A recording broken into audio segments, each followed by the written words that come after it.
안녕하세요, 하피TV입니다. 준비하고 있는 컨텐츠 준비 기간이 길어지면서 금주에 올릴 브이로그를 찍어오라고 김 PD가 카메라를 던져줬습니다. 뭘 찍을까 고민하다 원래 하피TV 컨텐츠로 준비했던 미시 컨텐츠 해보기로 했습니다. 사실 오디오 IT 분야는 평론가로 20년 넘게 활동했으니 직업이죠. 하지만 의식은 아닙니다.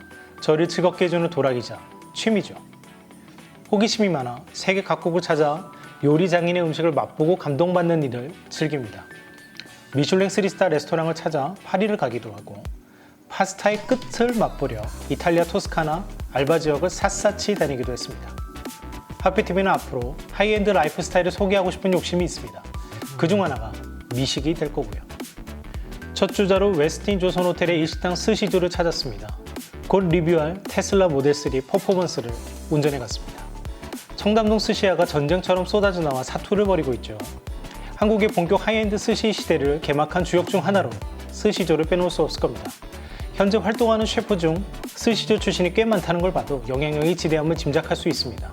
스시조를 성장시킨 주역이 바로 마츠모토 셰프죠. 독립해 도산공원에 오픈했다가 도쿄로 돌아가 아카사카에 오픈했는데 바로 미슐랭 원스타를 받았습니다. 도쿄 방문할 때 즐겨 찾는 곳이었는데 코로나 시국 전인 올 1월에 출장이 있어 다녀오기도 했습니다. 그런데 최근 다시 서울에 돌아 업장을 다시 여셨죠. 조만간 소개해드릴게요. 10년 전에 스시조 가는 일이 무척 설렜는데 어느 순간부터 일본 출장이 잦아지면서 일본 현지에서 스시를 찾아 먹게 됐습니다. 다른 분들과 달리 도쿄에서 벗어나 일본 지방도시의 스시야를 찾는 즐거움에 빠져 있었습니다.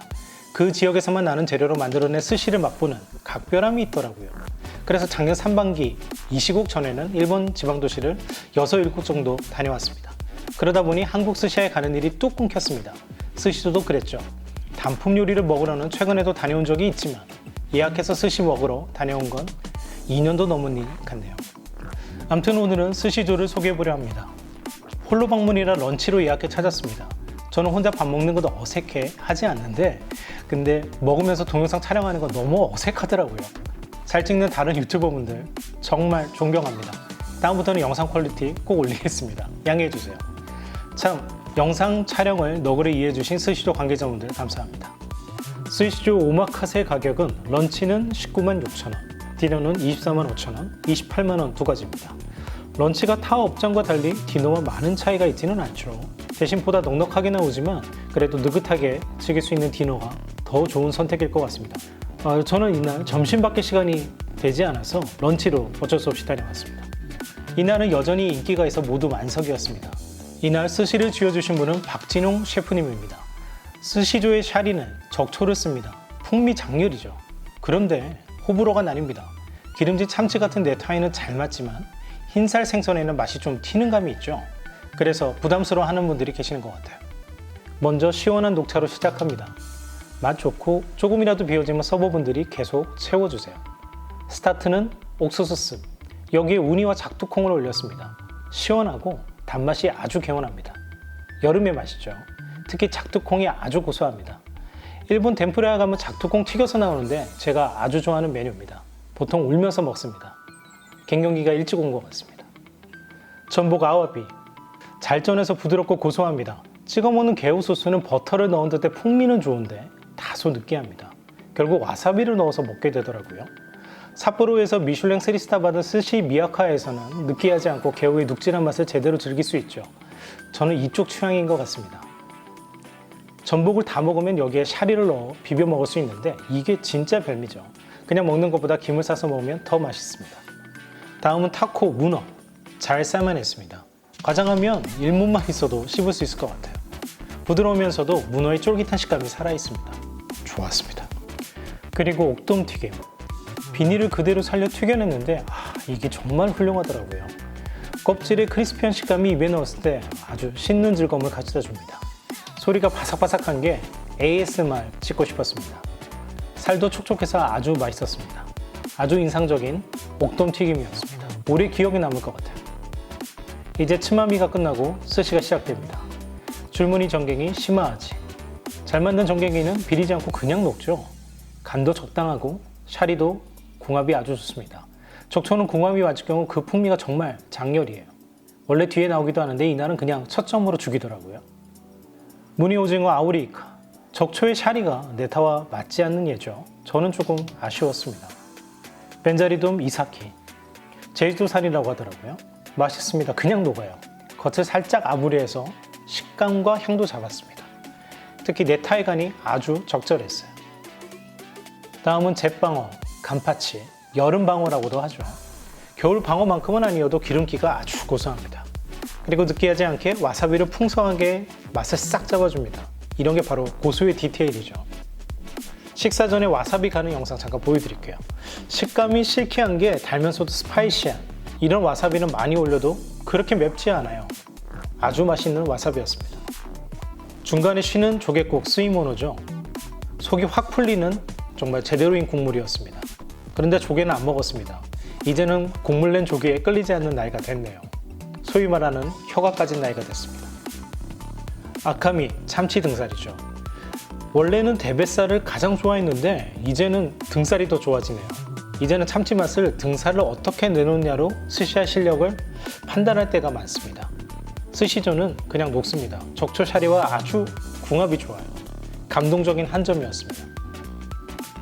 그리고 이번 참치는 시모오리라는 오토로, 주토로 중간에 있는 부위인데 유빗기 과정을 거쳐 8시간 간장 숙성해서 나온다고 합니다.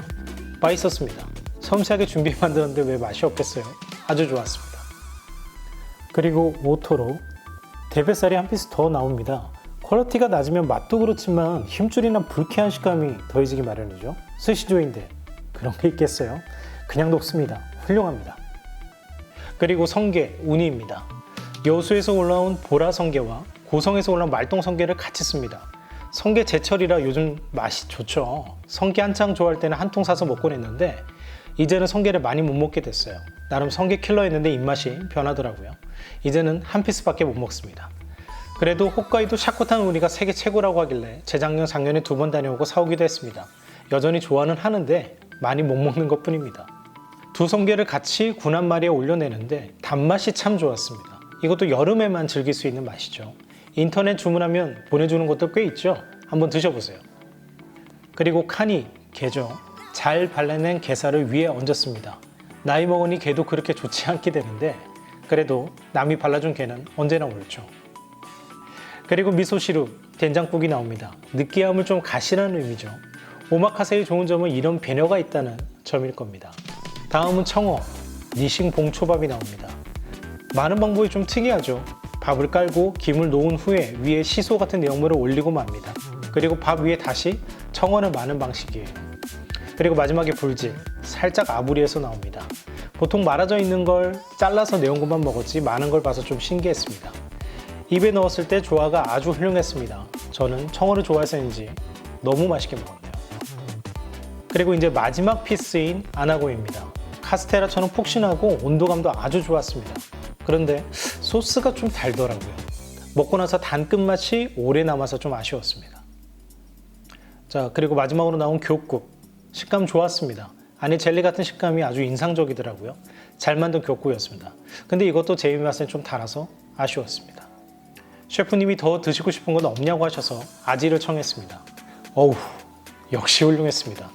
그리고 아지 드셨으면 사바, 고등어도 드셔야 한다고 하시면서 고등어를 또 내주셨어요. 아, 정말 훌륭했어요. 안 먹었으면 후회할 뻔했습니다. 등푸른 생선과 적초 샤리는 찰떡궁합인 것 같아요. 만약 스시조 가셨으면 꼭 청해서 드세요.